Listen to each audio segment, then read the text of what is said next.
Hi, I'm Andrew Dubber, I'm the Director of Music Tech Fest, and this is the MTF podcast. Now, whether or not I'm able to successfully give this impression, you should know that most of these podcasts are planned, deliberate, scheduled.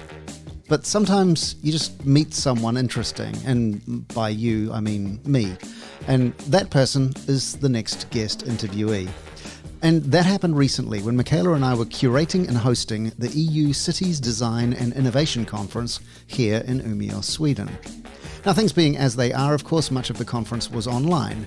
But as things are progressing, and in fact, where we are, progressing in a way that leads one to a kind of cautious optimism, we also had a limited number of people in the room, all appropriately distanced, but co-present in a very analogue fashion.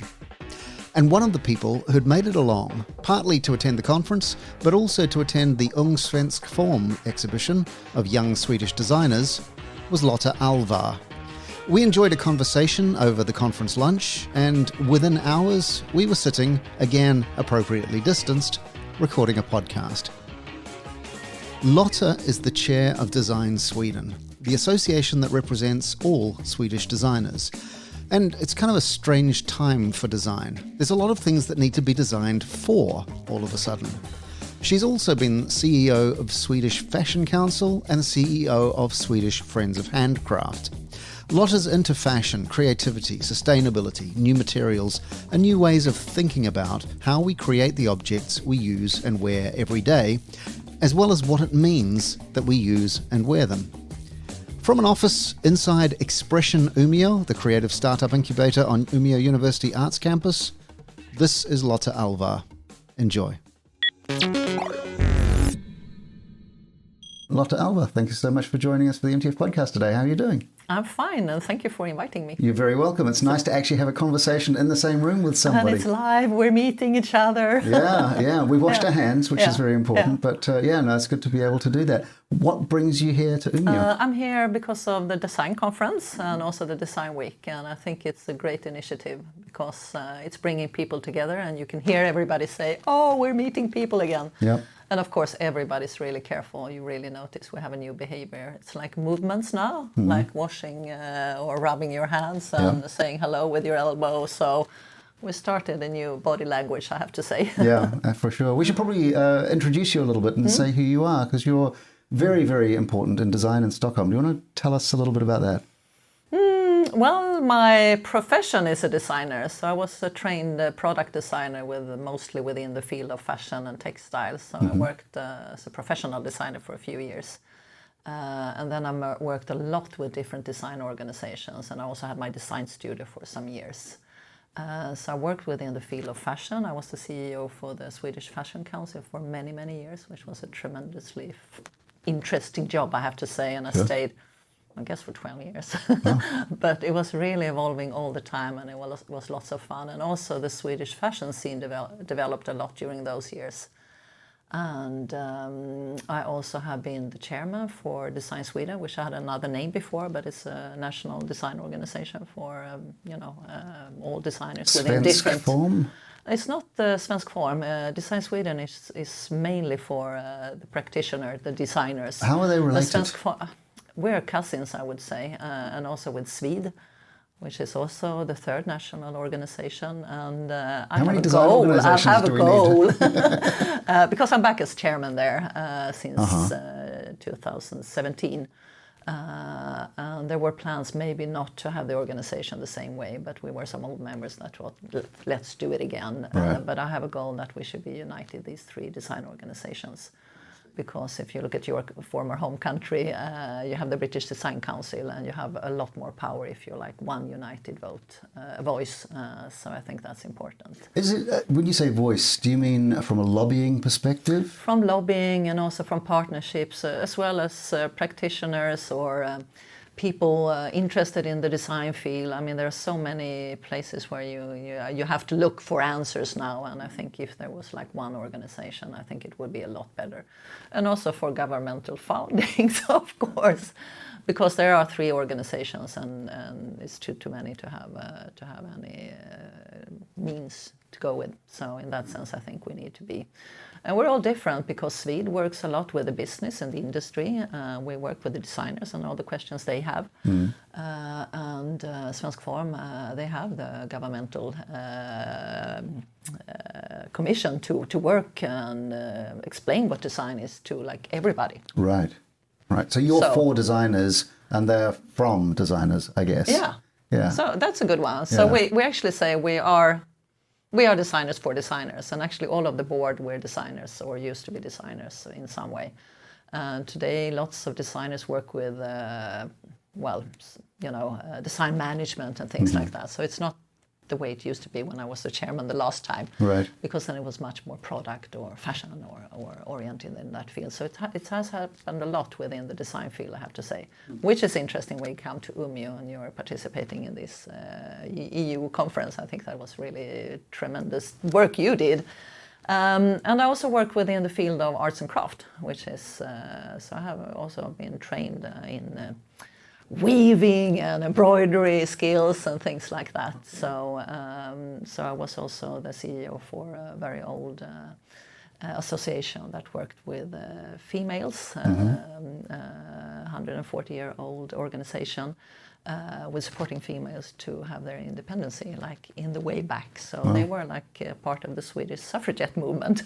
Amazing. And it's still there, and they still have a studio, and they still have a school for educating people within the field of textile arts and craft. Very traditional. So crafts. Very super traditional. I think it's like you have some kind of embroidery school or stitch school in the UK, which works with church textiles and things like that. And this one is similar, so it has lots of renovation and conservative, to preserve really, really old textiles. So I'm wide in that sense. So I work with fashion, I work with textiles, I work with product design. And I've worked as a designer also for interior design. I made a few products, but my main business or my main mission has really been within the field of different organizations. And for my living, I work for Stockholm International Affairs, and I work with design weeks. So for me, it's always interesting to come to different design weeks to see how do they do it here, and how can we develop Stockholm Design Week. What is a design week? Oh, for me, it's the perfect way of making the business flourish through meetings, I have to say. And I think everybody who is within the field of design, they have once or twice been, or maybe like every year in the Milan, the Fuori di Salone, or the Milan Design Week, which is like the biggest event. Because I imagine just essentially a big exhibition where everybody's work is shown. Is there more to it than that? It's not really, no. The idea is to invite the common people, the audience who's out there who could be interested in design. So there are many events. Of course, there is launches for different design brands and so on, and also there are mingle parties for the business people. Yeah. But there are lots of exhibitions that are really inviting everybody, like from grandmothers interested in design to mummies coming with their trolleys with a toddler in the So the idea, I think, and also Stockholm City is supporting the Design Week. So the idea is to really spread design into a wider perspective, and also to engage more people. And I think for the city, it's also a way of branding your city, a little bit like Umeå here, because you really say we're doing this, and somehow you gather more interest in the city for further development. The Design Week in Stockholm is maybe more traditional in that sense. It's still a lot about product design companies exhibiting in some way. But I think it's nice since all the museums are engaged, and they sometimes curate special exhibitions to be a part of the Design Week and so on. And a really nice initiative is made by Svensk Form, and it's to present the young Swedish talents every year. And this time it also opened in Umeå, Ung Svensk Form, which is an initiative to support young designers, alumnis, and really the young ones. So that's nice. So that's a touring exhibition. So I think it's really a good opportunity for Umeå to be on the map, because this, I think, is the first real. I think they tried a little bit before, but this one, I think, is really a real design week this time. So if they can have this exhibition every year opening, and I know also Umeå is a great city for art. To me, it would be nice also if the art scene could be a part here, because there are some really good galleries in this city. So if the art scene could be a part of a design week, I think it's also quite interesting. So I see it with arts, craft, design. Yes, this is the thing that I find really interesting. Where does one stop and the next one start? Where does art stop and craft start and design begin? It's so interesting. You really don't know. And I think also in Sweden, every student has to learn textile or woodcraft. I mean, it's you do it from first grade in school, right. slöjd, and there's only one word for it. I don't know if it's a better word in English. Slöjd. I think craft is probably as close as we get. But it's not really the same thing. No. Craft could be arts and craft, but craft, yeah.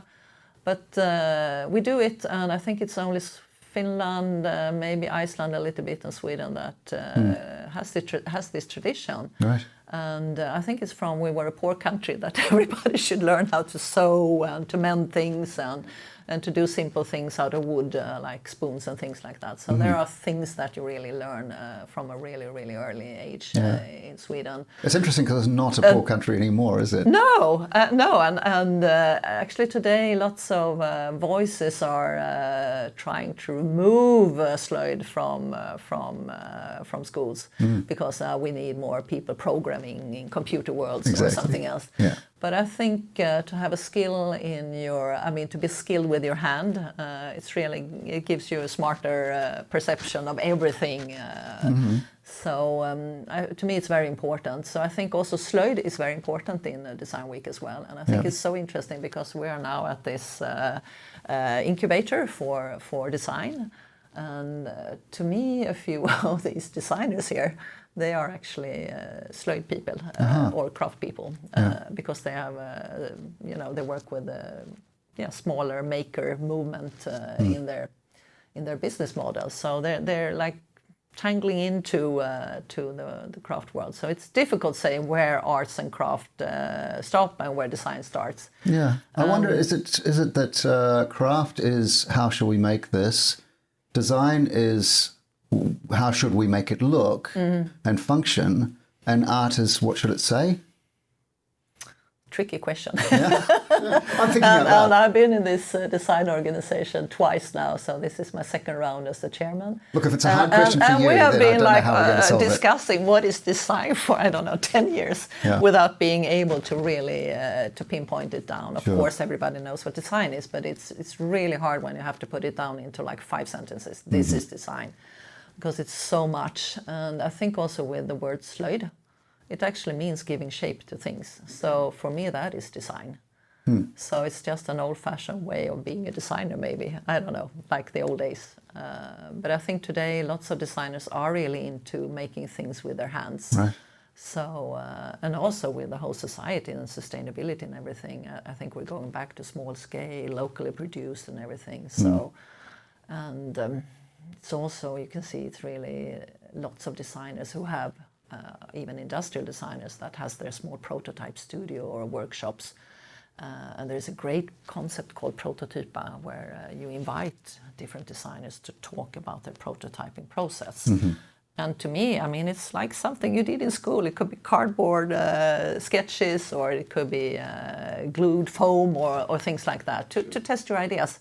So I think if you have it in the hand, I think you have a better way of proceeding also into the digital world of design, because we're so digital. So we're going from the prototyping and the maker into the digital world.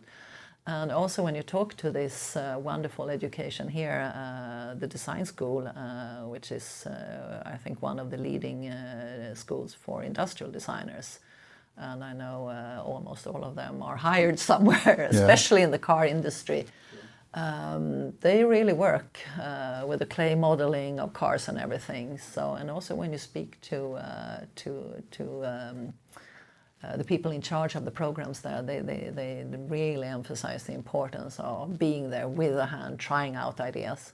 And it's so funny because their studios or their workshops, they're open like 24/7. Yeah. So maybe not the most dangerous machines, but so as a student, you can really go down in the middle of the night and really try out an idea.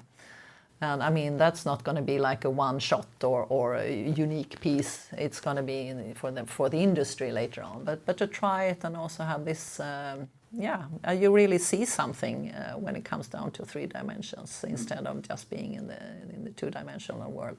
Well, you mentioned the technology aspect of it. Is the technology side of design replacing the traditional craft, or are those things being integrated in some way? I think if you look at the modern craftsmen, especially maybe in woodcraft, there is a really nice guy living up here called Felix Wink. Is it the knife maker? He's a knife maker Yeah. and has a collaboration with Morakniv, and he's really he does his the first starting points of wood often is made industrial. So it could be 3D cut wood pieces, and then he adds on whatever he needs to do with these pieces, if it's going to be a spoon or whatever. So he's like using the industry to process a bit faster, and he also, I think he uses the Fab Lab even down here for laser cutting, things like that. So I think if you. And I think that's how Slöjd, and since it's my own field then within textile, I mean, you had the hand weaving and then you had the spinning jenny. So, I mean, it's always evolving. And today, if you look at like a huge textile factory, I mean, it's really, I mean, you just press a button somewhere and out comes the fabric. Yeah. But in the old days with the mechanical machines, today I mean, if you're a hipster designer in London and you want to have really fancy cloth, of course, you want it hand woven with, like, the 40s industrial, really heavy iron machines. So with the twigs still with the stuck twigs, to it, because you get this kind of feeling of it's not hand woven, but you have another hand feel for the fabric. And actually, somewhere in East London, a young guy started a new textile factory. So, I mean, it hasn't opened a textile factory in East End for, I don't know.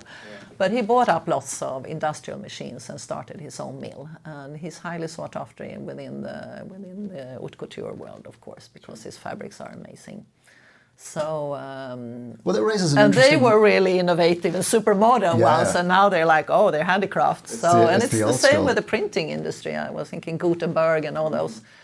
I mean, today we can all design our business cards and anything from the computer, more or less. But I mean, there are places doing the old Gutenberg way with really nice business cards that are really crafted the old way. So, I mean, there's an interest, I think, for the old traditions today. So I think if you're skilled, or at least if you have the knowledge, you can proceed a lot within your own field of doing design. So, of course, if you're a textile designer, it's really good to know how it works in a way. Yeah. I mean, you bring up places and sort of the regionality of certain things.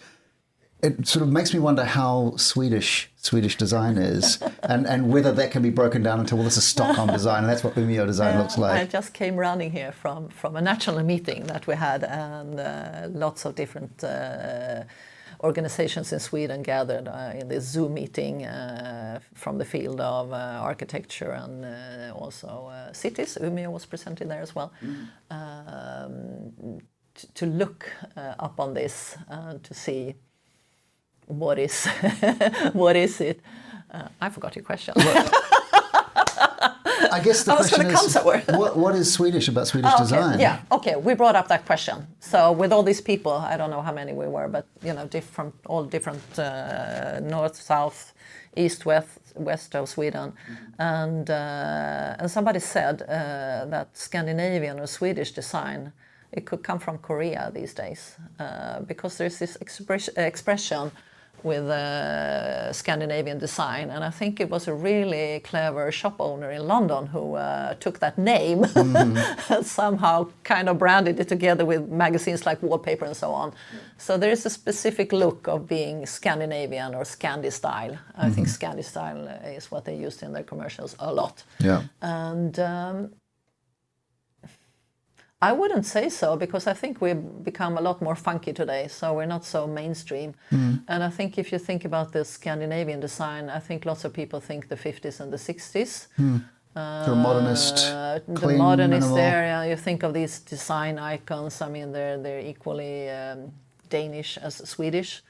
And of course there were lots of really, really nice designers also from Norway, but you tend to think about Sweden and Denmark when you talk about Scandinavian design.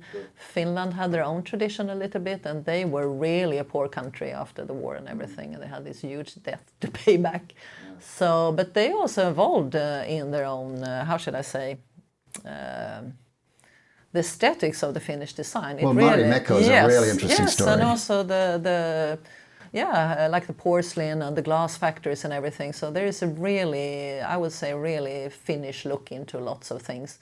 And I think Marimekko still is very good to preserve this, how should I say, the look when you look at the fashion side, for instance. Well, the printed fabric, I think, and is the printed very, fabrics, and they constantly do new fabrics. But of course, there are a few ones like the poppy ones that everybody knows of. But there was a real special expression, I have to say, and they were also very lucky when they participated after the war in different kind of exhibitions like the Triennale in Milano. So the Finnish design was like, yes. But it also gave a lot to their industry, so lots of people were employed, and I think that's the old way how design really worked. You did this product, and lots of people were going to benefit from it. It was going to create jobs and lots of things like that. Today, design it's the whole society in a way. It's how we build our cities and how we think and how we interact and how we use our cell phones and everything. Yeah, so design is everywhere. Interaction design, systems design, not just... So there's so much. Yeah. So much. It's so interesting. So I think it's Röhsska Museet who has also governmental funding for being like a center for design, Röhsska in Göteborg. And they have a slogan that is design is everywhere. And I think it's quite good, because you tend to think about design as being a product. And I have to say, I studied design like so long ago. But then it was more like you wanted to do pretty objects because everybody survived the 70s, and the 70s in Sweden and the Scandinavian countries, it was all pine wood on the walls, and it looked like you were in the sauna all the time. And fashion was really ugly, and you had clogs, and you were not supposed to be interested in fashion and design. That was shallow. I'm joking a little bit, but in a way it's like that. So when I was in my design education in the late 80s, you really wanted to do pretty objects, because there were really no pretty objects. You had to go to Italy to find really like good and beautiful design. Today, since I meet a lot of young designers, I mean, they want to go out and change the world. So they want to make a better world. And we wanted to do only pretty objects. So I think it's a complete mindset. So, but I think for many people, when you say design, they think about pretty objects still. So, am I right in saying you had an art history background? Yes, I went to art schools as well. Yeah. So, does that help? To me, it helped since I've been in buying offices, and I've been employed as a designer and so on. But I think to be in a design school or art school, it gives you a way of thinking creative. And that way is really good when you're solving any problem, I would say. How can I get from here to there? I know I have this and this and this and this obstacle. So how can I go? And it could be like, I don't know, telling this buyer that we should do everything in pink and they don't believe in you. So I think when you have a creative training background, it really helps you in many situations. So I've found I worked as CEO for 3 companies, and I think, more than the business part, I think the creative background has helped me a lot, actually. But I like to think of business also in a very creative way, to think new and so on. So I've had really I'm so grateful for my background really. So, and also to enter one of these design schools in Sweden, like here in Umeå. I mean, there are participants from all over the world. So I mean, the pressure of getting in, it's really difficult. And it has always been like that. I went to Beckmans, which was not a university then. Today it's a university. And Borås was not. It was a textile institute, so I applied for both of them. And I mean, there were so many people applying. And also all these design schools, they want to do the interview part with all the students, which I think is kind of interesting in the digital era and everything. But lots of them have like the traditional entrance meeting when you have the possibility to express your ideas, and so I don't know if that's a fair system or not, but many of them still have this traditional way of doing it. So of course you have to apply with your with your works and so on. So and also in the world of digitalization, I think there are so many students applying for like 10 schools. In the old days, I mean, you had to do them all manually, so you had like maybe 2 sets or something. You couldn't apply for like 10 schools. Right. So I think the numbers that is so many people applying for the schools, it's a bit fake, but it's still really, really popular to become a designer in different fields. So the pressure of getting there is very high. And I guess the so design institute really here need would be lots of particularly hard to get into. preparatory educations to get there. Yeah, to be here, it's crazy. It's crazy. They are, yeah. It's very international, though. I mean, and that is also, I think, when the alumni come back and they teach or they interact, I mean, I mean, the world opens. So that is amazing. And we're doing a panel discussion here later on with Clemens, who is in charge of fashion and textile at Borås University, and for the textile and fashion department. With his background and also the students who have, I mean, they have reached tremendous attention, I think, since he started. And with his international background, he worked for many years, like at Vivienne Westwood in London and so on. So he had like the industry connections.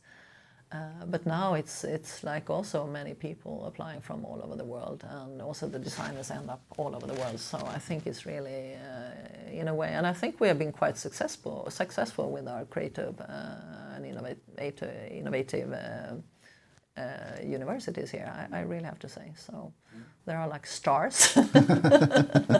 And that was, of course, more difficult before everything was digitalized and it was more expensive to travel and so on. Yeah, for sure.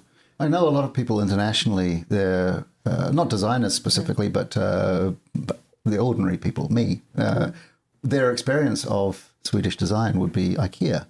Is that a fair representation? Do you feel like well represented out in the world with that? I've had them as a client. So. And I think if you take the catalog, for instance, they still print the catalog. I'm not sure this year, though. I don't know. But if you just flick through the catalog, you have a special look on the like on the cover and the big images and so on. And of course, that's the image they want to push. And I think it's really interesting to see when they started to put people in the covers. Mm-hmm. And when the first gay couple appeared on the cover, that was really interesting. That was news. Yes, that was really news. 2 men apparently living in the same flat or apartment or house. But I think also what they want to send out and showcase is a more streamlined design. But if you go in and look at everything, you find lots of varieties, I have to say. And I think it's always been like that. And if you look at the customers, they are from all levels of society. So in that sense, I think it's in a way not so very Swedish, I have to say, since we're quite global now in Sweden. But of course, it's a brand name that everybody thinks it's Sweden. Yeah. Similar with H&M, I guess. I'm wondering partly what sort of kid were you, but also what your parents did and whether that had an influence on where you ended up. Actually, my father died when I was 6 years, so I don't remember him a lot. But he was a fighter pilot. Wow, okay. In the Swedish Air Force. So I think he was a daredevil somehow, otherwise he wouldn't do that. And my mother, she was much more talented than me in drawing and sketching and so on. And she wanted to be in an art school, but my grandparents never allowed her to do that. She should have a proper education. And when I was young, everybody went to become a law student or studying economics in Uppsala or Lund. Those were the universities. You should be in Lund or Uppsala. Nothing else counted. And I'm from quite a bourgeois city, so that was it.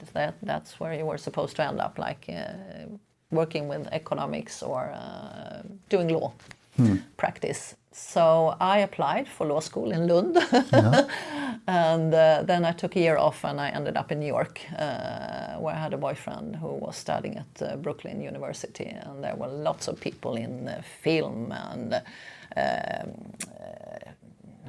what do you say, like scenography and things like that. Sure. And I was like, wow, can you work with this? So I came back and said, bye Lund. So then I entered the school in Norrköping, which was the Textile Institute. But go back further. When you were a kid, were you making things? Were you doing I would crafts? love to say that I was sewing my clothes as a 3-year. No, I did not. But I always worked in like different fashion shops and so on when I was young. So I really consumed a lot of clothing. Yeah. And I think also in the 80s, of course, you couldn't buy the latest stuff because it wasn't even there, even if there was an H&M. So you had to sew something if you wanted really high shoulder pads and things like that. So I did sew a lot, but not like everything.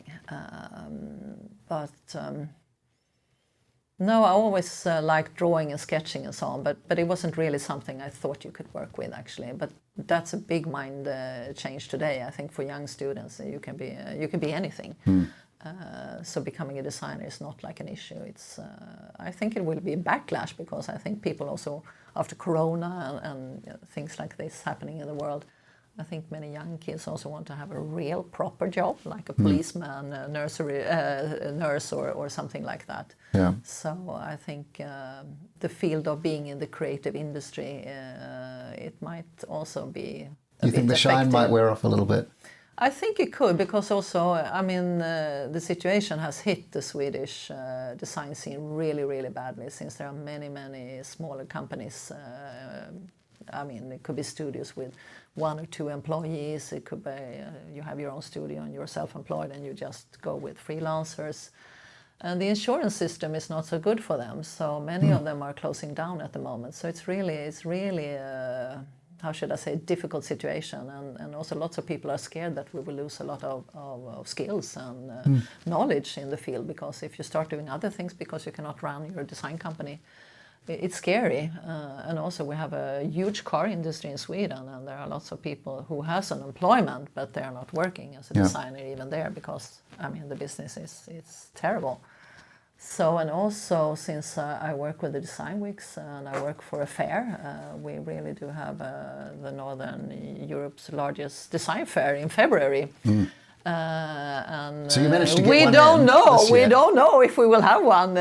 So I mean, it's that is strange. But also, if you're a small designer and you are this major manufacturer for whatever business chairs, that's the perfect spot to meet. Like Milano Design Fair, it's where you meet people. Yeah, because I guess designing things you can largely do at home on your computer, but building but things the meetings, and you still need them. the meetings, and it's not the same.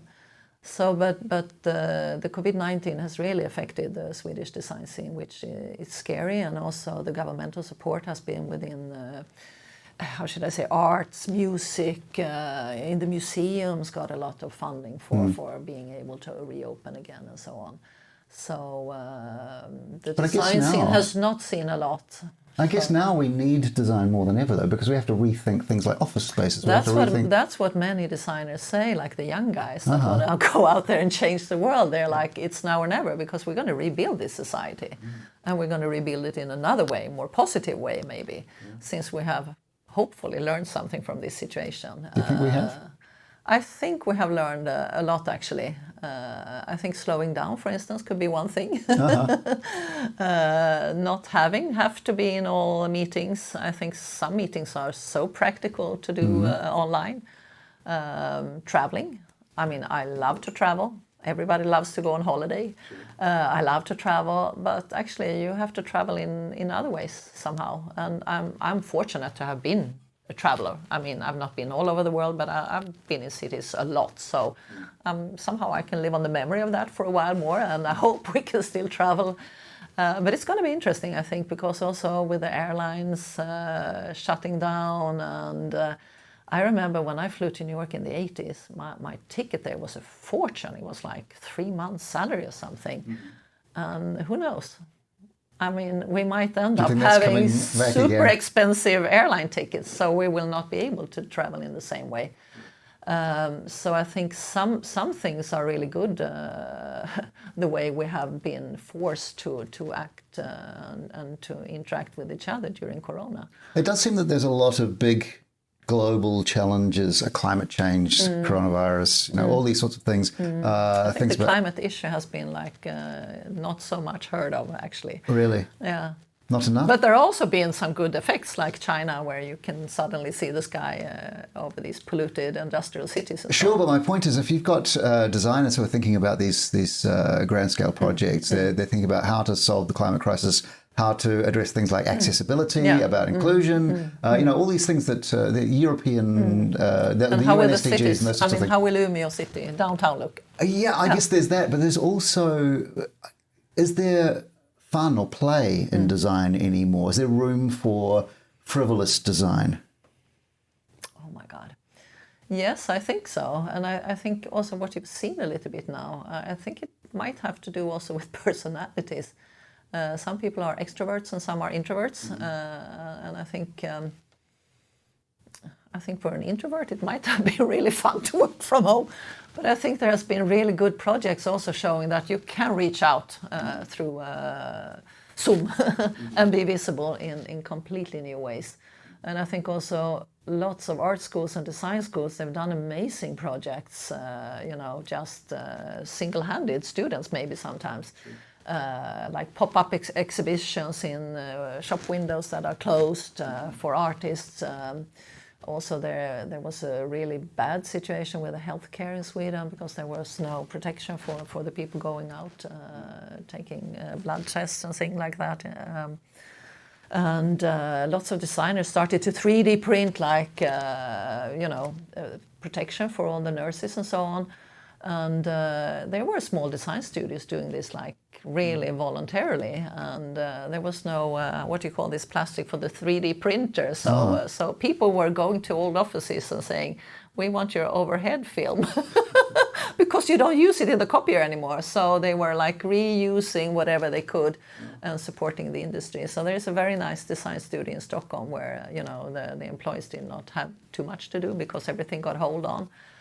They were asking the owner of this design studio, what can we do? And they were like, we want to change the world. And they started to print these. So they were more or less going in a car collecting all these overhead films and producing them. So still, actually, Stockholm's Landsting comes now once in a week to pick up, visir? The visors. Visors, Yeah, interesting. It sounds like resourcefulness. So there are so many of these really good ideas. And to me, I hope, I know that museums are starting to gathering all these stories because I think there will be tremendous documentation later on.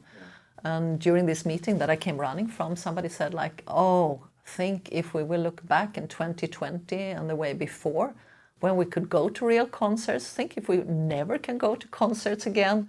So I've spoken to musicians on this podcast who have said that they're working on the assumption that there will never be live concerts again. And they have to design their lives. That's so scary. Isn't it? Yeah, it's really interesting. So scary, yeah. But I really like the initiative. I mean, seeing Rod Stewart with his daughter in his home, taking care of him. More or less the whole world saw it. Or Elton John in his garden all dressed up. So, for that is to me like an extroverted project that really reached out. But of course, it's not the same thing being in a crowd with lots of people and you feel the energy and all this. And I think there are interesting projects now, because how can you reach out? How can you make people shiver, and how can you interact with this? I mean, through the digital landscape. So and there is an exhibition at Arctis actually evolving this without anonymous sensory and all these things. So I think lots of people long for tactility, of course. Yeah. Maybe not queuing and banging each other up, elbows but in the other ribs, ones. not so much. But, or airline queues or something like that. For sure. But, Actually, there are lots of instances of being around other people that I could do without. But exactly. You but we also have social distance in this country, I think. I think you started and with that. especially here up in north. I mean, you tend to not speak so closely anyway to each other. Or much at all. Yeah. You know, I mean, up here in the north, you hear so. Yeah, that means everything. But I think that's a myth. I think people here in Umeå are very talkative. Yeah. I'm from the southern part of Sweden. I live in Stockholm, and I really have to say Umeå is something special. I found it friendly. I've been here a while. Not a lot in Norrland, but in a few other places. And I think Umeå is very special, I have to say. And I think it's also the flow of all the students coming in and out all the time, and I mean, so many international people being here, like yourself. Yeah. I want to talk about this kind of resourcefulness that you alluded to in the design community. Is that design thinking? I've heard the phrase so often. I don't really know what it is. I think it's really difficult with design thinking, because I think there are lots of designers nowadays that have completely new roles in companies, going in and prototyping or workshopping. It could be like Umeå Kommun could be like their commissioners. So also this workshopping idea and trying to understand the business, of course, that's a way of interacting and UXing. So it's a new way of thinking. But I think it's always good not to get stuck in the old patterns, it's so easy to fall back. And I hope actually now the good things from Corona, that we don't fall back into our old patterns again, that we have learned a few things. I don't know, maybe I'm idealistic thinking that, but of course we want the industry to come back, and we don't want this recession to go on. Because I think it's also scary, because we just started to see the effect, the economic effect of the virus. And if things don't change, it will be really difficult. And to me, I think coming here, I mean, I passed through the city center here. And of course, there are lots of shops empty now, and lots of sales and things like that. And I think as a citizen in the city, I want to feel safe. Mm-hmm. And really nicely lit windows in the evening, it gives some kind of protection to me. I mean, walking home in the middle of the night or something. So I'm afraid there will be only nail parlors or real estaters and things like that, and coffee shops. So we need a bit of everything in the city center. So I think also when you're creating new spaces, and I think Umeå with the RISE Institute, they managed to do some really interesting projects here. I think with a bus stop where people could wait for the bus. I thought that was a genius thing that the RISE project came up. Do you know which one I'm talking about? This is the aquarium glass. Where you could it's like a shelter. Uh-huh. They're roundly shaped, and you can go in them, and somehow you can have your own space. Oh, wow. So you're wind protected. They're in wood, and you have this echo feeling. So you can go in with a partner and kiss there, because you're kind of protected from everybody's looks. And that was a RISE project together with Umeå Kommun. Okay. And that's a beautiful one. I mean, just rethinking how you can do. And I know that they did for a really large car company another project here in a neighborhood that doesn't really want to have any cars in their environment. Okay, yeah. So the design students were involved, and the RISE project were involved, and this huge global luxury car brand. Mm-hmm. They were thinking and discussing with people living there, how can you create a car for people who don't want to have cars in their environment. So there are many new... No, but things happen in this process when you start talking and so on. So And that's design thinking, is That it? is design thinking, I think, also to really try to figure out how can we move, or how can we change, or what is the necessity of doing this. So, but I think it's difficult to involve design thinking in everything. I mean, like in hospitals. I mean, somehow they work as they do, maybe good or really bad, but somehow it's difficult. But I think also in structures that have been locked for a long while, I think it could be really important to maybe try to prototype or have a workshop around a new way of thinking. How can we do this? Sure. A friendly user aspect is, I think that's the issue. I mean, even if you're a product designer making nice cups, I mean, of course, you have to add the looks and marketing and lots of other normal things. Yeah, but it should be nice to drink out of. But it should be nice to drink out. Yeah. Yeah. So I think the user-friendly perspective is everywhere. And since I work with fairs, I mean, our customers, they rent the square meters. So I mean, how are we when we're meeting them? What's their experience from us? How easy are we to work with? Do we make it smooth for them? Yeah. I mean, do we only sell the square meter, or can we, do the whole stand? So it's so interesting when you apply this thinking on. You can apply it on your daily life. If you were 18 years old, going into this world now, what would you want to tell the 18-year-old you to look out for, to think about as you go into the world of design? Well, I was really into fashion and buying new clothes. So, and I have a 23-year-old daughter, and she's really fond of fashion and buying new clothes. There was a really nice project that launched here last night called FACT, Fashion Activism. And it's all about thinking more sustainable upon how you use your fashion wardrobe. It was great to see. I think there were like somewhere between 10 and 20. And you had to apply to be a factivist, to be a part of it. So they've launched this in Västra Götaland earlier. It's a project from Borås. It's a research project from Borås Textilhögskola. And now they're launching it here, and the launch was yesterday. So, to be able to apply, you had to have more than 500 followers on Instagram, because they want them to be... I follow someone on Instagram who has just become an activist. So do I. Yeah, which is might be the same person, I guess. Well, yeah, could well be. But what was really interesting about that is the idea that how can we use the clothing that we already have and not buy new stuff? How does that help designers? I worked a lot, actually, and this, I mean, except from being a hand maybe, or an inspiring person, or a helping hand for people in this incubator. I think the fashion industry is one of the world's biggest polluters. Right. So, I mean, it's only the food industry that is worse. Okay. And I think your nice shirt is made out of cotton, and I think your denim is made out of cotton, and you have a pair of socks, and you have underwear, and you might have a t-shirt or something under. They're all made of cotton. And cotton is, I mean, it grows where we might have to grow food. And cotton is really thirsty, so it needs a lot of water. And to have the really good cotton, you need a lot of pesticides, and the pesticides is really bad.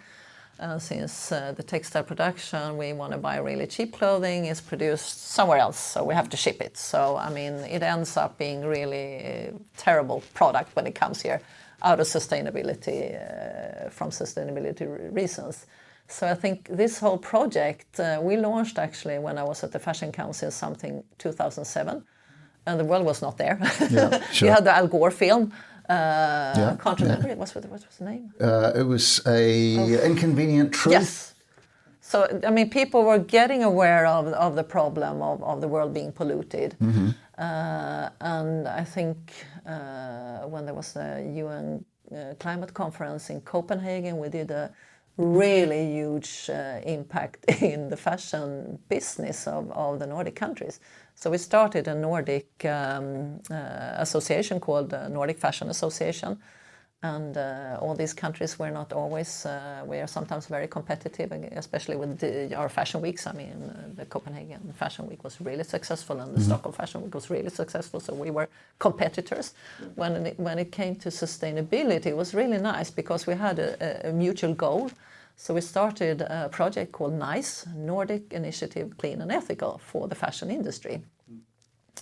So we did codes of conduct, and we did lots of seminars and conferences, and we did launch the first conference during the climate meeting in Copenhagen. Yeah. And we filled the whole new opera house out on Holmen Sunde in Copenhagen. It's a huge building. So we gathered really like students, of course, fashion students and their teachers, but also lots of people from the industry.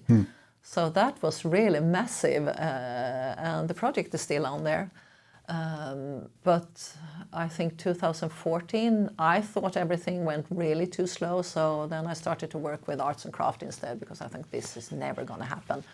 But I think initiative like this, FACT, coming out to young kids here in Umeå, it's really important, because I think you really need to value textile completely different. And textile used to be so expensive. Now we're talking like Erik den XIV, one Swedish king that was very flamboyant, and his tapestries. Okay. I mean, they were fortunes. They were like buying 5 castles. Tapestry that you put on the wall was so expensive. Handmade in factories in Holland or France.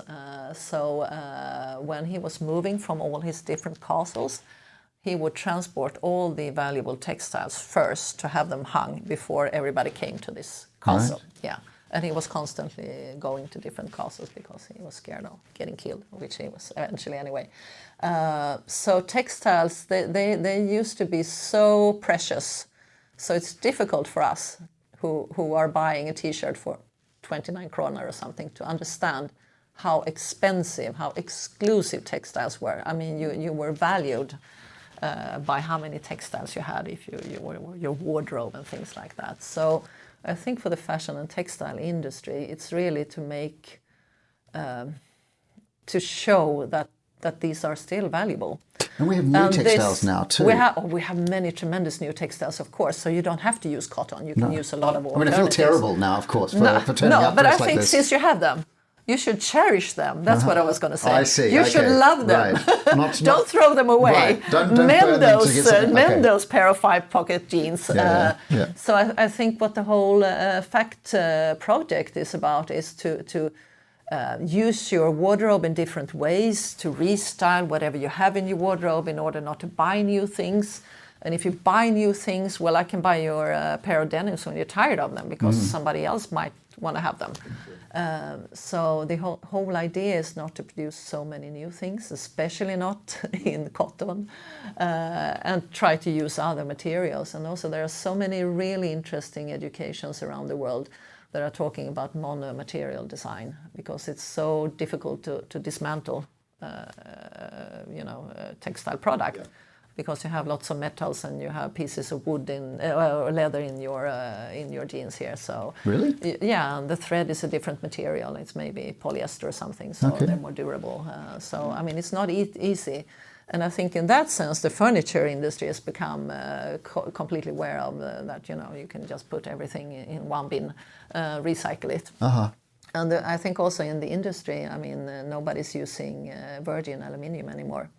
So I think the world of fashion and textile, it's coming there. So it's talking a lot about not using virgin material anymore. So wool is easy to recycle, and my grandmother used to recycle wool, and you could even see if it was a recycled wool coat that you bought, it was a bit cheaper. Today the recycled wool coat is more expensive, which is interesting. Yeah. But cotton still is very difficult to recycle because you can't unweave it. Yes, and the fibers they're not long enough and so on. So there are new processes, and there is a really nice research project also from Borås where they actually managed to do the threads durable again. Right. But I mean the amount of those kind of qualities, they cannot weave so many. But that's a really nice, and I think H&M is now a stakeholder in that part, which is a small growing industry. So renewable textiles, but also of new business models. So I mean, today you can actually go into H&M and you can rent your clothes. And if somebody had told me, that in the 80s, I mean, I would have laughed. So that is true. Well, what's astonishing, you bring up H&M, and every time I go into H&M, I think that's an awful lot of clothes. Yeah. That's a hell of a lot of clothes. who is buying all of these clothes, and why is it always changing? And all There was a big article, I think it was Dagens Industri or maybe DN yesterday actually. So they're completely changing all the management to look at new business ideas. Okay, yeah. Which is very interesting, and the shares dropped, I don't know, a lot. Yeah, because suspiciously cheap children's clothing is a concern. Yeah. So, and also it's a very traditional way. I think, I mean, to produce a pair of pants like the ones you're having now, denims, I mean, the pattern makers is still the same as they did in 1750. I mean, it's 4 pieces of cloth that you put together. So, I mean, in a way, for being so fashion forward, I think research has been really tremendously important, and also that you, that you can be a researcher within fashion history and so on. I mean, it used to be impossible to think that you could even, do research in a field like that. When I was a student, there was nothing. You couldn't go on further if you were a student into research and so on. There were no master programs. So today you have master programs and so on. So there was nothing of that. And actually, fashion was, it was shallow. But today, it's something that you make a choice every morning. You go into your closet and put something on. Right. So it's really, not so much a choice, I think. Yeah, but it becomes fashion when you put your pieces together. When you do it deliberately, it's probably, but I think it's what is fashion and what is clothing. I think that's so interesting. But it comes fashion when you put something together. And when you start to interact and you have your arena, it could be in school or it could be like hanging out somewhere. So that's when it becomes fashion. And I think this FACT project, it really focuses on that. To restyle your own wardrobe, not to throw anything away. Maybe your dad's shirt could be fantastic together with something else. So, it's not trying to do Erik den 14's textiles, but it's like raising the value of textiles again. And to me, a normal T-shirt should be like 2 zeros extra, because I think cotton T-shirts, they will be as precious as silk shirts. Well, then I've got an save absolute them. fortune. Save them. I've got an absolute fortune in my cupboard at home. So, lots of thanks. It's been really, really fascinating and really enjoyable. Thank you for having me. You're very welcome.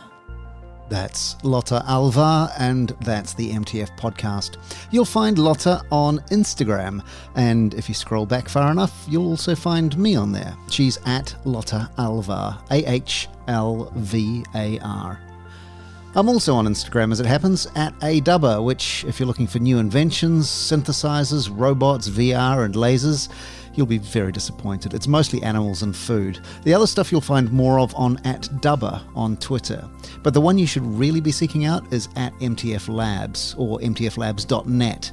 That's where you'll find out about our next major event in Portugal, with remote satellite labs as far away as Norway and Mexico, and which, depending on when you're listening to this, is either very, very soon or was fairly recently.